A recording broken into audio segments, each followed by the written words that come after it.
नमस्कार। मेरा पूरा देश सुन रहा है। राष्ट्र की आवाज 140 करोड़ लोगों की एक ही आवाज। आपके साथ मैं हूं सरफराज। मैं सरफराज सैफी आपको बताना चाहता हूं, महिला वोटरों को लुभाने की जिस ट्रम्प कार्ड के जरिए भारतीय जनता पार्टी ने हरियाणा महाराष्ट्र का चुनाव जीता, उसी ट्रम्प कार्ड को दिल्ली के पूर्व मुख्यमंत्री अरविंद केजरीवाल ने बनाकर जनता के सामने पेश कर दिया। दिल्ली विधानसभा चुनाव के ऐलान से पहले केजरीवाल धड़ाधड़ योजनाओं का ऐलान कर रहे हैं। इसमें दिल्ली की महिला वोटरों से लेकर दिल्ली के बुजुर्ग वोटरों को साधने का दांव चला जा रहा है। केजरीवाल ने दिल्ली चुनाव से ठीक पहले बुजुर्गों के लिए संजीवनी योजना तो महिलाओं के लिए महिला सम्मान योजनाओं की शुरुआत कर दी, जिसकी चर्चा चारों तरफ हो रही है। हालांकि दिल्ली का कोई पहला राज्य नहीं है जहां चुनाव के वक्त महिलाओं पर योजनाओं की बारिश हुई। इससे पहले भी कई राज्यों में महिला वोटरों को लुभाने के लिए यह दांव चला जा चुका है। आखिर राज्यों में क्या रहा चुनावी नतीजे, किसको फायदा हुआ, किसको नुकसान हुआ, यह राष्ट्र की आवाज के जरिए आपको बताने, दिखाने, समझाने की कोशिश करूंगा। बीजेपी को यह अच्छे से पता है कि चुनाव में महिलाओं की क्या भूमिका होती है, और यही वजह है कि केजरीवाल ने जैसे ही महिला सम्मान योजना की शुरुआत की तो दूसरी तरफ भारतीय जनता पार्टी ने आम आदमी पार्टी के खिलाफ मोर्चा खोल दिया। भारतीय जनता पार्टी ने केजरीवाल और उनकी पार्टी के खिलाफ 40 पन्नों का आरोप पत्र जारी किया है। इसमें कई गंभीर आरोप लगाए गए। इसके साथ ही बीजेपी केजरीवाल से पूछ रही है कि केजरीवाल बताएं कि उनके पास पैसा कहां से आया जो वो इन योजनाओं को लागू करने की बात कर रहे हैं। बीजेपी के साथ साथ कांग्रेस भी केजरीवाल की इस योजना पर सवाल उठा रही है। योजना को लेकर किसने क्या कुछ कहा है, वो राष्ट्र की आवाज के जरिए आपको बताने, दिखाने, समझाने की कोशिश करूंगा। भारतीय राजनीति में पिछले कुछ सालों में महिला वोटर काफी अहम भूमिका निभा रही हैं। चाहे वो लोकसभा चुनाव हो या फिर विधानसभा चुनाव हो, महिला वोटर अब बढ़ चढ़कर वोटिंग में हिस्सा लेती हैं। यानी हिंदुस्तान में महिलाओं के वोटिंग पैटर्न में बड़ा बदलाव आया है और महिलाएं अब सत्ता बनाने, बिगाड़ने की ताकत हिंदुस्तान में रखती हैं। यही वजह है कि चुनाव के दौरान तमाम राजनीतिक पार्टियां महिला वोटरों को लुभाने के लिए अपनी तरकश से सारे तीर निकाल देते हैं और हिंदुस्तान की महिलाओं को, राज्य की महिलाओं को, शहर की महिलाओं को आगे बढ़ाने की बात करते हैं जिन इलाकों में चुनाव होता है, और महिलाओं पर जमकर योजनाओं की बरसात करते हैं, मेहरबानी करते हैं, और इसका फायदा पॉलिटिकल पार्टीज को भी होता रहा है। सवाल यह भी है कि महिला वोटिंग पैटर्न में आखिर क्या बदलाव आया है, यह राष्ट्र की आवाज के जरिए आपको समझाऊंगा। मैं अपने हिंदुस्तान के कोने कोने की आवाज को दिल्ली तक पहुंचाता हूं। दिल्ली की आवाज को देश दुनिया के कोने कोने तक पहुंचाता हूं। नेताओं की आवाज को मैं आम लोगों तक पहुंचाता हूं। आम लोगों की आवाज को मैं अपने देश के हुक्मरानों तक पहुंचाता हूं। आपकी आवाज से मिलती है मेरी आवाज और बन जाती है राष्ट्र की आवाज।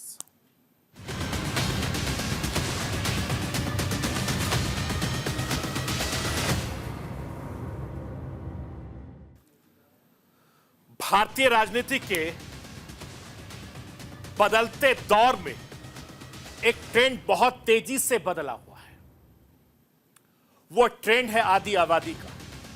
आधी आबादी को सशक्त बनाने के लिए कल्याणकारी योजनाओं का चुनावी जीत में निर्णायक भूमिका निभाने वाली महिलाओं का। मैं आपको यह बताना चाहता हूं कि पिछले कुछ वक्त से आपने और हमने देखा है कि हिंदुस्तान में जो भी चुनाव हो रहे हैं, खासकर राज्यों में, तमाम राजनीतिक दलों ने महिला वोटरों को फोकस कर एक से बढ़कर एक योजनाओं की घोषणा की है, शुरुआत की है, और उसे डिलीवर करते हुए महिला मतदाताओं का एक मजबूत समर्थन हासिल भी किया। महिला मतदाताओं का यह आधार राजनीतिक दलों के लिए मजबूत वोट बैंक साबित हो रहा है। चाहे हरियाणा के चुनाव हो, झारखंड के चुनाव हो, महाराष्ट्र के चुनाव हो, इन सबके नतीजों ने एक बार फिर से इसी ट्रेंड पर मोहर लगा दी और इस पैटर्न ने इस बात को साबित कर दिया कि राजनीतिक नतीजों को आकार देने में हमारे हिंदुस्तान की, हमारे राज्यों की महिलाएं काफी ज्यादा महत्वपूर्ण, खास हो गई। अब पुरुष वोटरों की तुलना में महिलाएं ज्यादा वोटिंग ही नहीं कर रही, बल्कि अपने पसंद के उम्मीदवारों को भी महिलाएं वोट कर रही हैं। और यही वजह है कि साइलेंट माने जाने वाली महिलाएं सत्ता डिसाइडिंग वोटर बन चुकी हैं, सत्ता डिसाइडिंग वोटर बन चुकी हैं। यानी वो डिसाइड करती हैं कि किसको वोट देना है, किसको नहीं देना है। ये महिलाएं अब निर्भर करती हैं, क्योंकि महिलाएं अब किसी की नहीं सुन रही हैं। जैसे मैंने जिक्र किया कि चाहे हरियाणा की बात हो, महाराष्ट्र की बात हो, झारखंड की बात हो, महिलाओं के लिए जिस तरीके से इन राज्यों में एक के बाद एक योजनाओं की शुरुआत की, इसी के तहत दिल्ली में आम आदमी पार्टी के प्रमुख अरविंद केजरीवाल ने दिल्ली चुनाव से पहले दिल्ली चुनाव में महिला वोटरों को साधने के लिए एक बड़ा दांव चल दिया है। अरविंद केजरीवाल ने दिल्ली सरकार की महिला सम्मान योजना का ऐलान कर दिया, जिसके जरिए दिल्ली की महिलाओं को 2100 रुपए प्रति महीना मिलेंगे या दिए जाएंगे, यह ऐलान कर दिया। और इसके लिए दिल्ली में रहने वाली महिलाओं के रजिस्ट्रेशन का काम भी शुरू हो गया। खुद अरविंद केजरीवाल ने अपनी महिला सम्मान योजना का पहला रजिस्ट्रेशन खुद किया।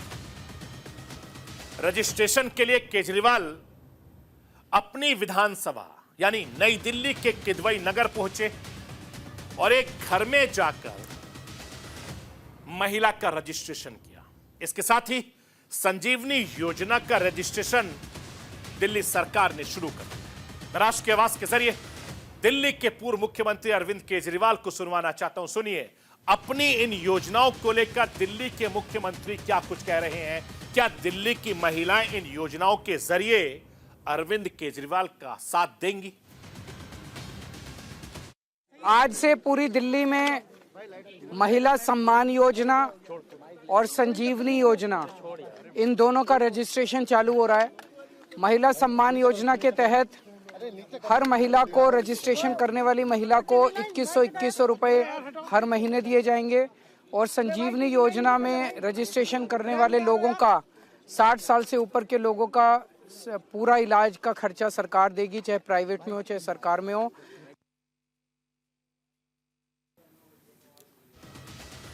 मैं आपको यह भी बताना चाहता हूं, दिल्ली सरकार ने 24-25 के बजट में सीएम महिला सम्मान योजना की घोषणा की थी, जिसके जरिए 18 साल से ऊपर की दिल्ली में रहने वाली सभी महिलाओं को 1000 रुपए प्रति महीना देने की घोषणा की थी। अब केजरीवाल ने कहा है कि अगर उनकी पार्टी दिल्ली में सत्ता में फिर से लौटती है तो 1000 रुपए से ये 2100 रुपए प्रति महीना दिए जाएंगे। केजरीवाल ने यह भी कहा कि इससे दिल्ली की बेटियां, दिल्ली की महिलाओं को आर्थिक मदद मिलेगी।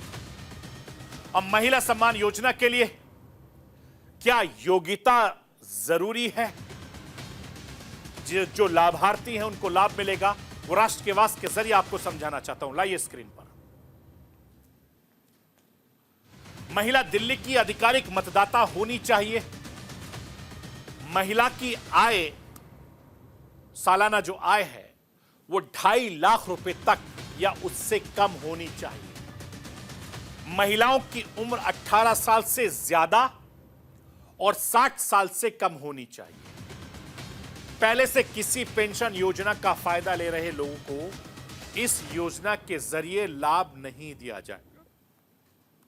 अगर किसी महिला के पास या उसके नाम पर कोई 4 पहिया वाहन है तो उसे इस योजना का फायदा नहीं मिलेगा। अगर किसी महिला ने पिछले साल इनकम टैक्स का भुगतान किया है तो वो इस योजना के लिए पात्र नहीं होगी। ये एक क्राइटेरिया है। मैं आपको यह बताना चाहता हूं, अगर आप दिल्ली में रहते हैं या आपका कोई रिश्तेदार रिलेटिव रहता है तो अलग अलग राज्यों में जिस तरीके से महिलाएं सरकार की योजनाओं का फायदा उठा रही हैं वो दिल्ली में भी उठा सकती हैं। इसके लिए जरूरी कागजात की जरूरत होती है। वो कागजात कौन कौन से होते हैं जिससे लाभार्थी को लाभ मिले, वो भी देख लीजिए। अगर आप दिल्ली में रहते हैं या आपका कोई रिश्तेदार परिवार रहता है तो जरूरी कागजात में पहचान पत्र होना आपके पास जरूरी है, वोटर आईडी कार्ड होना जरूरी है, आधार कार्ड भी होना जरूरी है, निवास प्रमाण पत्र, आय प्रमाण पत्र, शपथ पत्र, ये डॉक्यूमेंट्स भी चाहिए होंगे। इसके जरिए आप फायदा उठा सकते हैं और इसी तरीके से देश की जो दूसरे राज्य हैं वहां पर भी कमोवेश इसी तरीके की योजनाओं से फायदा उठा सकते हैं। दिल्ली विधानसभा चुनाव से केजरीवाल का महिला सम्मान योजना के जरिए 2100 रुपए हर महीने देने का दाव आम आदमी पार्टी के लिए मास्टर स्ट्रोक साबित हो सकता है। केजरीवाल की यह घोषणा गरीब झुग्गी झोपड़ी वालों के लिए एक लोकप्रियता को और ज्यादा बढ़ा सकती है। आम आदमी पार्टी ने जिस तरीके से चुनाव से ठीक पहले महिलाओं को 2100 रुपए देने का दाव चला है उसका दिल्ली की सियासत पर बहुत असर पड़ सकता है। और यह बात ऐसी नहीं कही जा सकती, बल्कि आपने महाराष्ट्र के चुनाव देखे, आपने झारखंड के चुनाव देखे, हरियाणा और मध्य प्रदेश के विधानसभा चुनाव के नतीजों में भी आप देख चुके हैं कि इन कौन कौन से राज्यों में महिलाओं को लुभाने के लिए चुनाव में जो वादे किए गए थे वो राष्ट्र की आवाज के जरिए आपको दिखाना बताना चाहता हूं। लाइए, मध्य प्रदेश में तत्कालीन मुख्यमंत्री शिवराज सिंह चौहान ने 2023 के विधानसभा चुनाव से ठीक पहले लाडली बहना योजना के जरिए हर महिलाओं को 1250 रुपए देने की घोषणा कर तमाम राजनीतिक समीकरण को बदल दिया, पलट दिया। और उसी फॉर्मूले को भारतीय जनता पार्टी ने हरियाणा, महाराष्ट्र के विधानसभा चुनाव में भी आजमाया। इन दोनों राज्यों में यह फॉर्मूला हिट रहा। झारखंड में हेमंत सोरेन की सरकार ने भी यह फॉर्मूला अपनाया।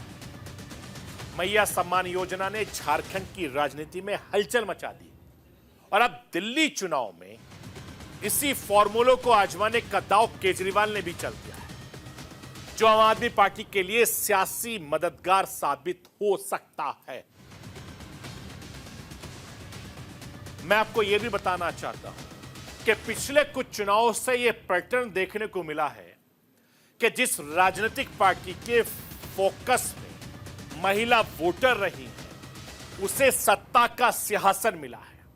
और यही वजह है कि केजरीवाल ने आधी आबादी का पूरा वोट पाने के लिए महिला सम्मान योजना की शुरुआत की है। मैं एक बार फिर से दिल्ली के मुख्यमंत्री अरविंद केजरीवाल को सुनवाना चाहता हूं। सुनिए क्या कुछ कह रहे हैं अरविंद केजरीवाल।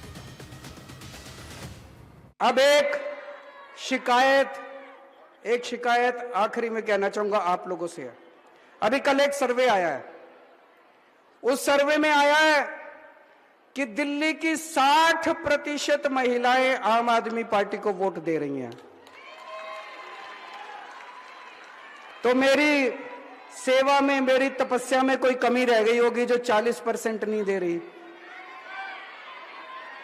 100 की 100% महिलाओं को, एक एक महिला को आम आदमी पार्टी को वोट देनी है जी। अपनी जिठानी को बोल देना, ननंद को बोल देना, देवरानी को बोल देना, सास को बोल देना, बेटी को बोल देना, सारों को, मामी को, और अपने घर के मर्दों को भी। देखो, मर्द केवल अपनी औरत से डरता है कि नहीं है? तो अपने घर के सारे मर्दों को भी आम आदमी पार्टी को वोट दिलाना है।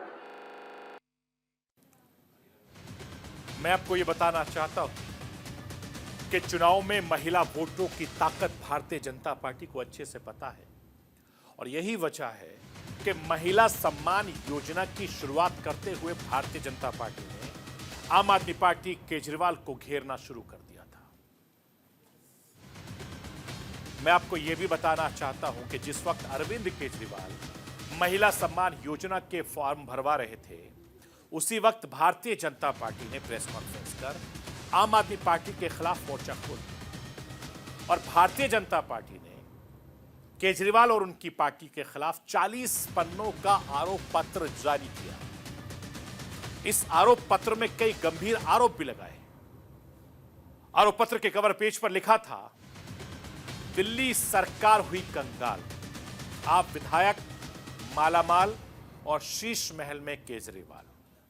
भारतीय जनता पार्टी के सांसद, तेज तर्रार नेता अनुराग ठाकुर, दिल्ली बीजेपी के प्रमुख विजेंद्र सचदेवा और पार्टी के दूसरे बड़े नेताओं ने दिल्ली सरकार के खिलाफ आरोप पत्र जारी किया।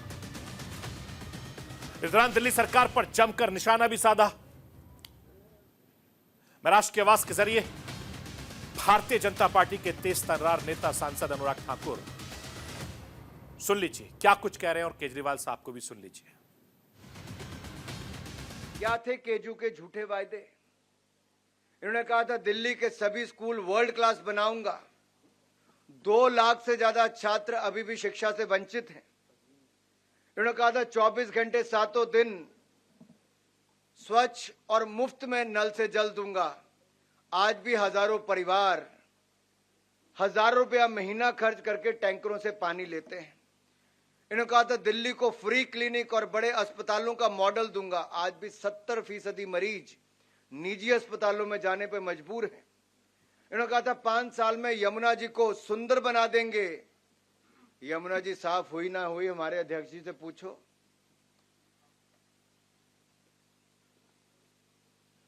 और यही नहीं, इन्होंने कहा था दिल्ली को प्रदूषण मुक्त बना देंगे। मुझे कुछ कहने की जरूरत नहीं, यहां से थोड़ा बाहर तो जाकर देखो। AQI लेवल एक बार तो 1200 पार करके आज भी 500 पार है और बच्चों की उम्र कम करने का काम भी इन्होंने किया है। इन्होंने कहा था दिल्ली को करप्शन मुक्त बनाएंगे। 8 मंत्री, 1 सांसद और 15 विधायक जेल जा चुके, न जाने कितना मुक्त बनाएंगे। उनके पास, बीजेपी के पास ये चुनाव लड़ने के लिए कोई एजेंडा नहीं है, कोई प्लानिंग नहीं है।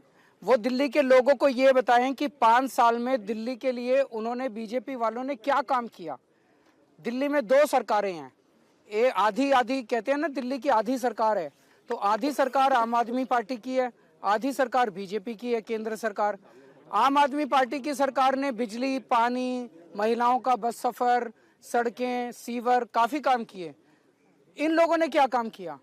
पूरे दिल्ली की कानून व्यवस्था चरमराई हुई है, गैंगस्टर खुलेआम घूम रहे हैं, गोलियां चल रही हैं दिल्ली के अंदर। एक ही काम दिया था, वो भी नहीं किया। मैं आपको यह बताना चाहता हूं कि केजरीवाल ने चुनाव को देखते हुए योजनाओं की शुरुआत तो कर दी, लेकिन मौजूदा वक्त में दिल्ली में कई सब्सिडी योजनाओं पर करीब 11,000 करोड़ रुपए का खर्च किया जाता है, जो कुल रेवेन्यू का 14% बजट है। ऐसे में अगर महिला मुख्यमंत्री सम्मान योजना लागू की जाती है तो सब्सिडी वाली योजनाओं का खर्च बढ़कर 30% हो जाएगा। अब इसको लेकर विपक्ष, बीजेपी से लेकर कांग्रेस तक सवाल उठा रही है। बीजेपी नेता बांसुरी स्वराज ने कहा कि दिल्ली का बजट 7,000 करोड़ से घाटे में है। और कुछ दिन पहले ही दिल्ली की उप मुख्यमंत्री आतिशी ने मुख्यमंत्री ने प्रधानमंत्री के पास जाकर 10,000 करोड़ रुपए की मांग की। अब केजरीवाल बताएं कि उनके पास पैसा कहां है। कांग्रेस नेता संदीप दीक्षित ने कहा, वो भी लगातार आम आदमी पार्टी पर सवाल उठा रहे हैं, क्योंकि पहले आतिशी मुख्यमंत्री प्रधानमंत्री के पास गई, बीजेपी सवाल खड़े कर रही है, कांग्रेस सवाल खड़े कर रही है। जरा सुन लीजिए ये क्या कुछ कह रहे हैं। जहां तक ये इनकी महिला वाली योजना है, हम तो वही पूछते ना, पहले क्यों नहीं किया? आपने पंजाब में 2 साल पहले कहा, आज 1 रुपया नहीं दिया आज तक पंजाब में। तो किस मुंह से कह रहे हो कि आप दिल्ली में दोगे? कैसे आपको विश्वास कर लें? और अभी देखो आप, एक चीज तो भारतीय जनता पार्टी सवाल नहीं पूछती है, लेकिन हम पूछते हैं कि कुछ समय पहले दिल्ली सरकार ने भारत सरकार से 10,000 करोड़ का लोन मांगा। भाई मैं आपसे जानना चाहता हूं, आप चाय की दुकान पे जाओ, 2 रुपए की चाय है, अगर आपके पेट में जेब में 2 रुपए हैं तो आप मुझसे नहीं लोगे, 2 रुपए देके चाय ले लोगे। अगर आपके पास 1.5 रुपया ही होगा तभी तो आप कहोगे संदीप भैया अठन्नी दे दीजिए, मैं चाय पी लूंगा। जब पैसे आपके पास आज के खर्चे पूरे करने के लिए नहीं है, भारत सरकार से आप कह रहे हो कि भैया पैसे दे दो, तो नया खर्चा कहां से करोगे ये बताओ ना। अरे पैसा कहां है केजरीवाल जी के पास? ये सब योजनाओं में पैसा वो देंगे कैसे? आपको याद होगा अक्टूबर 2024 में यहीं पर बैठ के एक प्रेस कॉन्फ्रेंस करी गई थी, जहां फाइनेंस डिपार्टमेंट की एक रिपोर्ट आप सबके समक्ष रखी गई थी। दिल्ली का जो बजट है वो 7,000 करोड़ रुपए के डेफिसिट में है। 7,000 crore rupees in deficit. 7,000 crore रुपए के डेफिसिट वाले बजट में इनके पास पैसे कहां है देने के लिए? और ये मैं नहीं कह रही, आपको याद होगा अभी नवंबर 2024 में माननीय मुख्यमंत्री आतिशी जी ने केंद्र सरकार से 10,500 करोड़ रुपया मांगा है। तो जेब में तो अठन्नी नहीं है, लेकिन हां, चुनाव को देखकर खोखले वादे आप करते रहे, चुनावी चालें आप चलते रहे, जनता को भ्रमित करते रहे। मैं आपको यह बताना चाहता हूं कि आरोप प्रत्यारोप का दौर अभी और चलेगा। विरोधियों ने सवाल उठाया तो इसका जवाब भी केजरीवाल ने दे दिया। केजरीवाल ने कहा कि इस बार के बजट में पहले ही इसका प्रावधान कर चुके हैं। राष्ट्र के आवाज के जरिए केजरीवाल साहब को भी सुनवाना चाहता हूं, सुन लीजिए। विपक्ष जिस तरीके का आरोप लगा रहा है, केजरीवाल साहब किस तरीके का जवाब दे रहे हैं वो भी सुन लीजिए आप। इस बार उसका प्रावधान बजट में किया हुआ है और दिल्ली बीजेपी जो है वो झूठ बोल रही है, वो बहका रही है। जब मैंने कहा था 2015 में कि हमारी सरकार आएगी तो बिजली मुफ्त करूंगा, यही बीजेपी वाले यही सब बातें बोलते थे। मैंने की ना बिजली मुफ्त। जब मैं 2015 में आया मैंने कहा था पानी मुफ्त करूंगा, ये बीजेपी वाले गालियां देते थे। मैंने पानी मुफ्त किया ना, महिलाओं का किराया मुफ्त किया ना। तो आज जब मैं कह रहा हूँ 2100 रुपए दूंगा तो 2100 रुपए देंगे। कहीं से भी बजट लाएं, आप चिंता मत करो, वो मेरी जिम्मेदारी। मैं आपको यह भी बताना चाहता हूं, हिंदुस्तान में महिलाओं के वोटिंग पैटर्न में बड़ा बदलाव आया है और महिलाएं अब सत्ता बनाने बिगाड़ने की ताकत रखती है। यही वजह है कि चुनाव के दौरान हर दर महिला वोटरों को लुभाने के लिए अपने अपने तरकश के तीर निकाल रहे हैं। हर पार्टी महिलाओं को आगे बढ़ाने की बात करती है, महिलाओं पर जमकर योजनाओं की बरसात करती है। और यह सब इसलिए होता है क्योंकि महिला वोट बैंक आज की तारीख में तमाम जो राजनीतिक दल हैं उसके लिए सबसे बड़ा वोट बैंक है। और लोकसभा चुनाव हो या विधानसभा चुनाव हो, आधी आबादी हर चुनाव में एक अहम भूमिका अदा कर रही है। सरकार बनाने, सरकार गिराने में महिलाओं की भूमिका काफी ज्यादा अहम हो रही है। राजनीतिक राज्य हो या देश का चुनाव, संदेश साफ है, नारी शक्ति को सौगातों का चढ़ावा चढ़ाए बिना सत्ता की सीढ़ी चढ़ना किसी भी राजनीतिक दल के लिए अब आसान नहीं होने वाला। सियासत की साइलेंट वोटर अब सत्ता की विचार खुलकर बिछाने लगी है। डब्ल्यू फैक्टर अब राजनीति का एक्स फैक्टर बन गई है। कोई भी पार्टी सबके लिए घोषित अघोषित मैनिफेस्टो में डब्ल्यू फैक्टर यानी आदि आबादी महिला वोटरों पर जोर दिया जा रहा है। और इन सब के पीछे अपने 4 राज्यों के विधानसभा चुनाव के नतीजे, जो राष्ट्र की आवाज के जरिए आपको मैं बताना चाहता हूं कि राजनीतिक में किस तरीके से महिलाओं ने इन तमाम राजनीतिक के समीकरण को बदल कर देख दिया। चाहे वो लोकसभा चुनाव हो या उसके बाद विधानसभा चुनाव हो, चूंकि आपको याद होगा कि साल 2019 के लोकसभा चुनाव में पुरुष वोटरों के मुकाबले महिला वोटरों का वोटिंग फीसदी ज्यादा रहा, 1%। और साल 2024 के वोटिंग पैटर्न बराबर रहा है। मैं आपको कुछ पिछले लोकसभा चुनाव का वोटिंग पैटर्न क्या रहा है राष्ट्र की आवाज के जरिए आपको दिखाना चाहता हूं। साल 2009 तक महिला वोटर बढ़ चढ़कर वोट नहीं करती थी हिंदुस्तान में, चाहे वो विधानसभा चुनाव हो या लोकसभा चुनाव हो। लेकिन साल 2009 में 55% से ज्यादा हिंदुस्तान की महिलाओं ने वोट किया और 60% से ज्यादा पुरुष वोटरों ने वोट किया। लेकिन साल 2014 में इस ट्रेंड में थोड़ा बदलाव देखने को मिला है। साल 2014 में 65% से ज्यादा महिलाओं ने वोट किया और पुरुषों ने 67% से ज्यादा वोट किया था। यानी 2014 में पुरुषों के मुकाबले 1.5% आधी आबादी महिला वोटर कम रही है। साल 2019 के लोकसभा चुनाव में इस ट्रेंड में और बदलाव देखने को मिला, जहां पुरुषों के मुकाबले महिलाओं ने ज्यादा वोट किया। साल 2019 में 67.2% महिलाओं ने वोट किया तो पुरुषों ने 67.01% वोट किया। और साल 2024 में पुरुषों का मतदान बढ़कर फिर से 65.8% हो गया, जबकि महिलाओं का मतदानों का जो फीसदी था वो 65.78% था।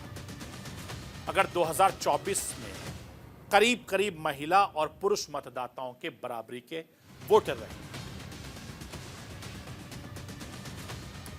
मैं आपको यह बताना चाहता हूं कि हिंदुस्तान में जितने भी चुनाव होते जा रहे हैं, हर चुनाव में महिला वोटरों को लुभाने के लिए तमाम राजनीतिक दल एड़ी चोटी का जोर लगा रहे हैं।